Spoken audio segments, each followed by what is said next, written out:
Oh man, so I'm a little jet lagged. I'm tired from flying. I hate flying.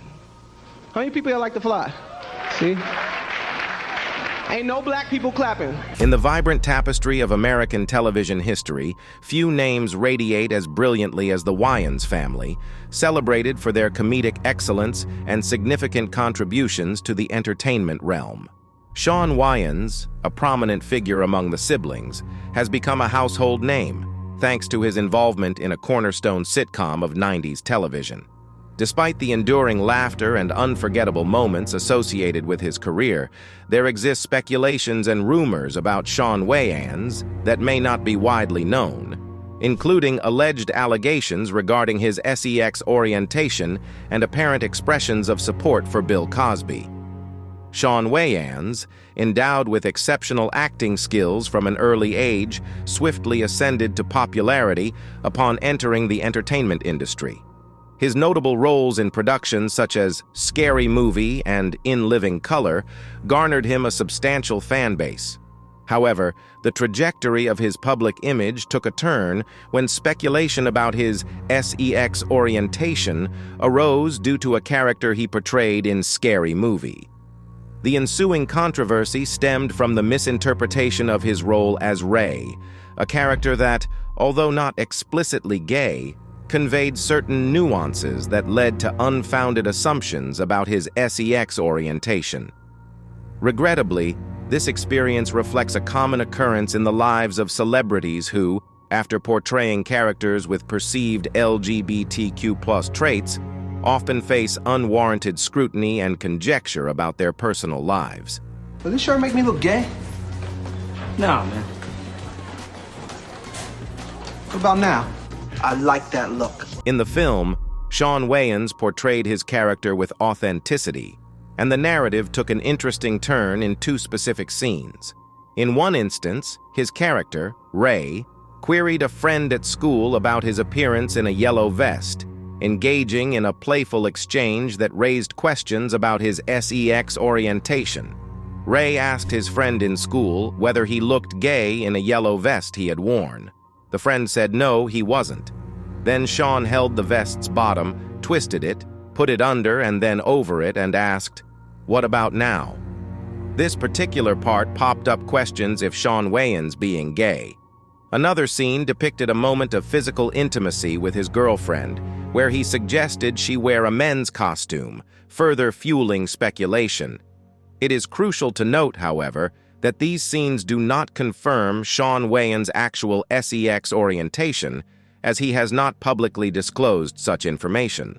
Also, his brother, Damon Wayans, almost jeopardizing the professional standing of the Wayans brothers, found himself embroiled in controversy when he defended Bill Cosby amidst numerous allegations of drugging and SA by multiple women.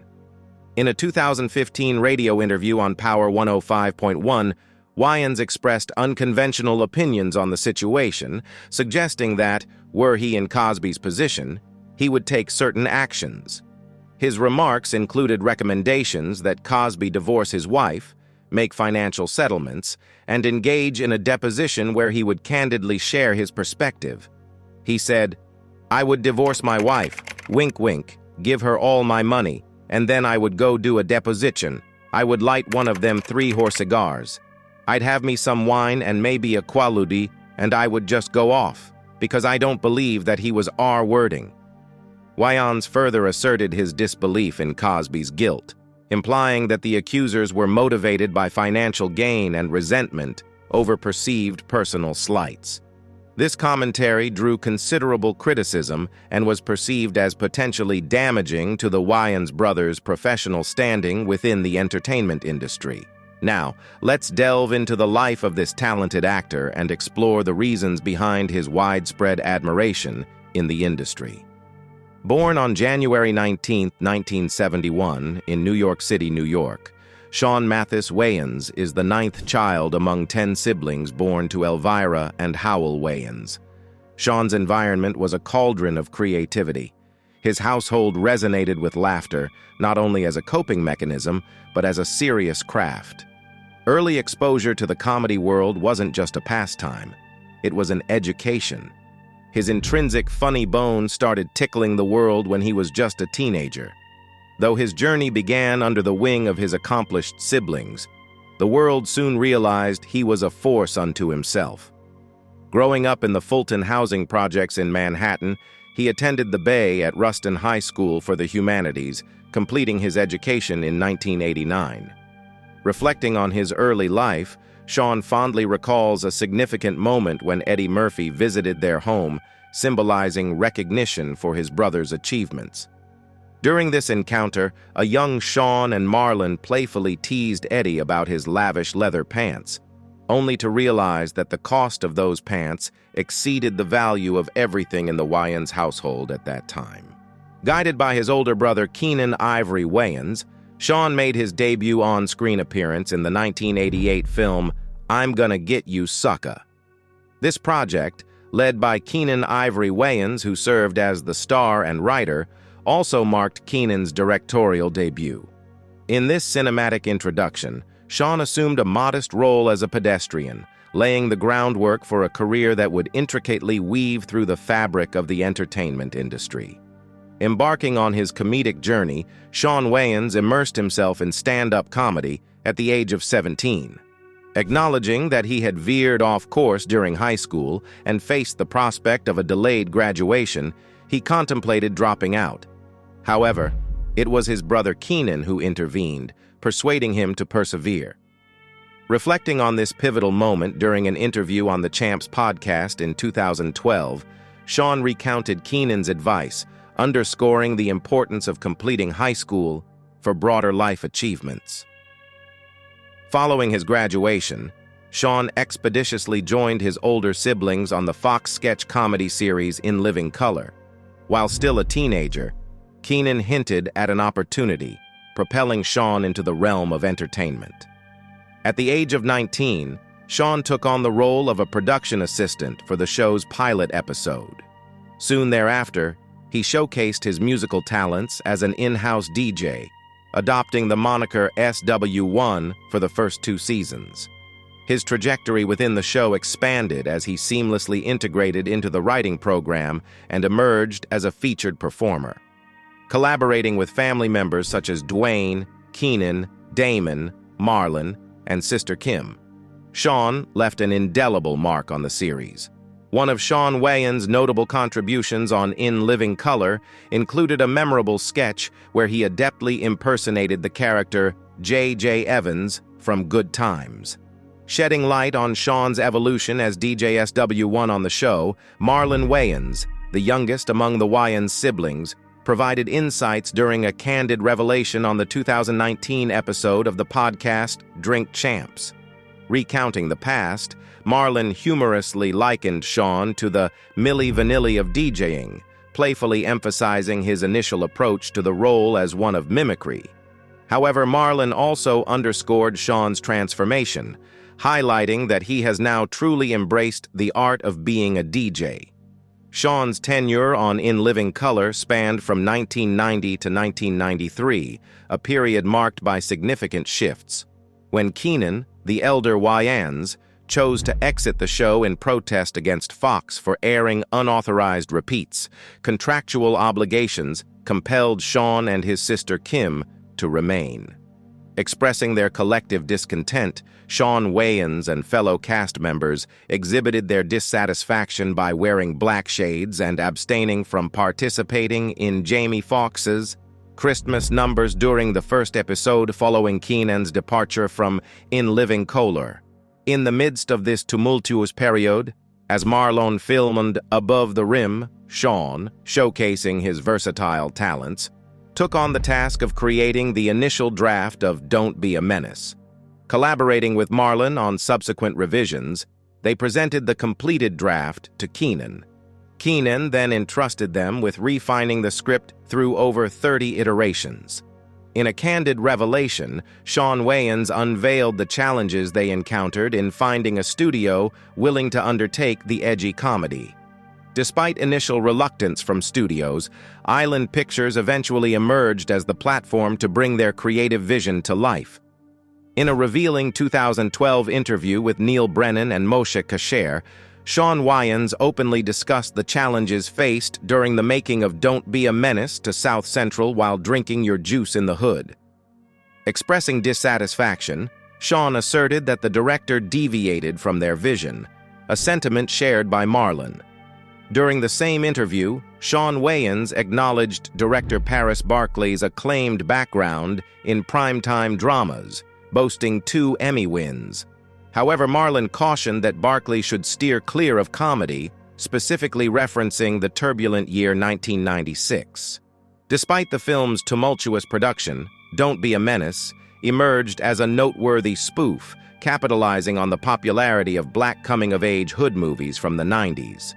Debuting at number 2 at the box office, the film achieved considerable success during its initial release. In the same prolific year, Shawn showcased his versatility by making a guest appearance on Robert Townsend's sitcom, The Parenthood. Simultaneously, he lent his voice to the character Tuof in Wayne Head, an animated series masterfully crafted by his brother Damon, drawing inspiration from their shared childhood experiences. Airing on Kids WB from 1996 to 1997, Wayne Head comprised a total of 13 episodes. Transitioning to the realm of sitcoms, Shawn and Marlon grappled with discontent during the initial 2 seasons of their own show. Expressing frustration with the appointed producers, the brothers felt a misalignment with their creative vision. Shawn emphasized their quest for a collaborative partner, someone who could aid in shaping their artistic endeavors without imposing external directives. He said, "We had producers that, look, we created the show. We knew what we wanted to do. We had our voices down. We weren't that experienced, but we knew what we wanted to do, and we needed someone who was going to be a partner and help us shape what we were trying to do and have us do what they wanted us to do, and that was the battle. Although they found support from the studio, changes were inevitable. The original producers were dismissed, making way for new ones. Unfortunately, this marked only the beginning of the challenges confronting their sitcom." Delving into the intricacies of the Wayans Brothers sitcom, it becomes evident that while the studio recognized their comedic prowess, the material at their disposal fell short. Shawn Wayans, shedding light on the challenges, recounted a decisive moment where he halted rehearsals, ushering writers into the writer's room for a complete show rewrite. As reported by Hip Hop DX, Shawn disclosed that the show's trajectory almost diverged, with NBC initially considering it over the eventual home on the WB network. The pivotal reason for NBC's hesitancy lay in their reluctance to cast John Witherspoon, preferring Danny Glover. Unfazed, the Wayans brothers staunchly stood by Witherspoon, their chosen patriarch, resulting in NBC passing on the pilot. Undeterred, the Wayans brothers found a home on the WB network where their sitcom, The Wayans Bros, flourished. The enduring success of The Wayans Bros, spanning 5 seasons and comprising 101 episodes, played a pivotal role in the early success of the WB network. Shawn Wayans, acknowledging his impactful contribution, received a nomination for Favorite Television Actor at the Nickelodeon Kids' Choice Awards in 1998. However, the sitcom's trajectory faced an unforeseen conclusion in 1999, marked by declining ratings and an absence of a proper finale. Despite its premature end, The Wayans Bros series remains a significant chapter in the evolution of sitcoms, showcasing the brothers' resilience and leaving an indelible imprint on the burgeoning WB network during its formative years. Following the cancellation of The Wayans Bros, Shawn Wayans embarked on a multifaceted journey, showcasing his versatility across various projects.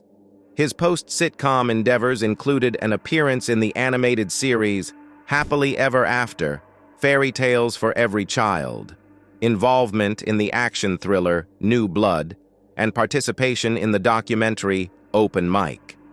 After exploring horror cinema with films like Scream and I Know What You Did Last Summer, Shawn, in collaboration with his brother Marlon, ventured into their next cinematic project in 2000. This collaboration resulted in what would become one of the Wayans brothers' most significant and renowned projects to date, Scary Movie. Co-written by Shawn and Marlon, the film was brought to life under the directorial expertise of their elder brother, Keenan. Positioned as a parody of prevalent slasher films from the late 90s and early 2000s, Scary Movie resonated with audiences, marking the inception of a successful franchise. However, the trajectory of the sequel took a different turn, marked by Dimension's decision to part ways with the Wayans brothers due to creative disparities. Shawn shed light on the contrast between the two films, expressing that while the first Scary Movie was a joyous and collaborative process, the sequel lacked the same enthusiasm. The challenges of the second installment stemmed from a compressed timeline as it was conceived, produced, and released within a mere year, a stark contrast to the 3-year production span for the inaugural film. Despite the hurdles, the Weinstein Company sought the Wayans brothers for a potential third installment, a testament to the franchise's success. However, recognizing the need for a hiatus to ensure quality, the brothers opted for a break. Regrettably, the strategic pause undertaken by the Wayans brothers led to the Weinstein Company moving forward with the Scary Movie franchise without its original creators, marking a significant transition in the legacy of the series. Following their separation from Dimension, the Wayans brothers found themselves in the midst of a competitive studio bidding war involving industry heavyweights such as Universal, Fox, DreamWorks, and the affiliated Revolution Studios. Revolution Studios emerged victorious, securing a 2-picture deal with the brothers and marking a new chapter in their cinematic journey. What's up, money? You got a problem?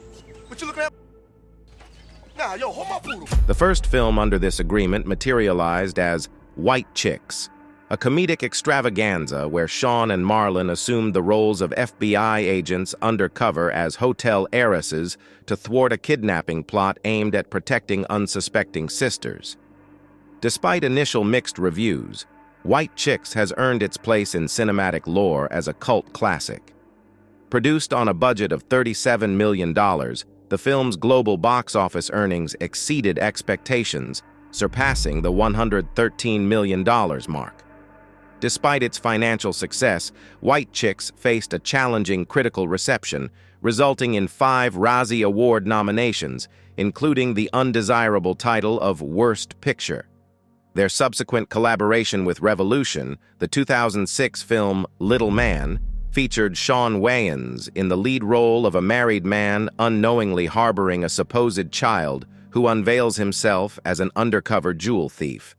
This venture, while financially lucrative with a gross of $104 million against a $64 million budget, was met with critical disdain, garnering 3 Razzie Award nominations.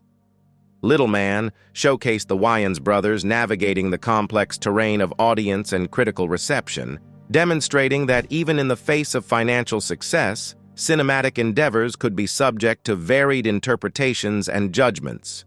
Keenan Ivory Wayans, a prominent figure in the Wayans family, served as both director and co-writer for 2 significant films in Shawn Wayans' career, White Chicks and Little Man.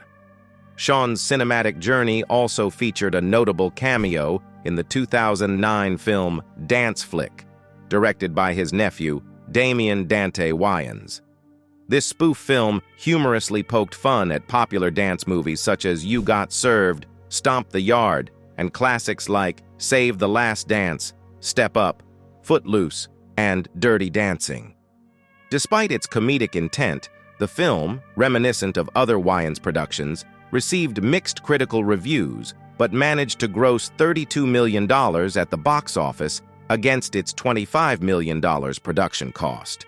Remarkably, Dance Flick marked Shawn's last live-action film appearance, surpassing a decade since his presence graced the big screen. The absence of imminent projects with film studios indicates a transitional phase in Shawn's career. Instead of pursuing Hollywood's glitz, Shawn chose to redirect his energy towards stand-up comedy and DJing, realms with which he is familiar. His approach involves a seamless integration of stand-up performances and DJ sessions, often culminating in vibrant Saturday night after-parties at clubs, a testament to his dynamic presence not only as a comedian, but also as a musical maestro, steering the rhythm of the night. Shawn's social media platforms showcase this shift, adorned with vibrant snapshots capturing his role as a DJ, orchestrating the ambiance and controlling the narrative of the party through the infectious power of music. Shawn Wayans has taken a step back from the screen, a decision largely influenced by his role as a dedicated father to 3 children. What's an entertaining Jewish people and Boy Scouts? What? Boy Scouts come home from camp.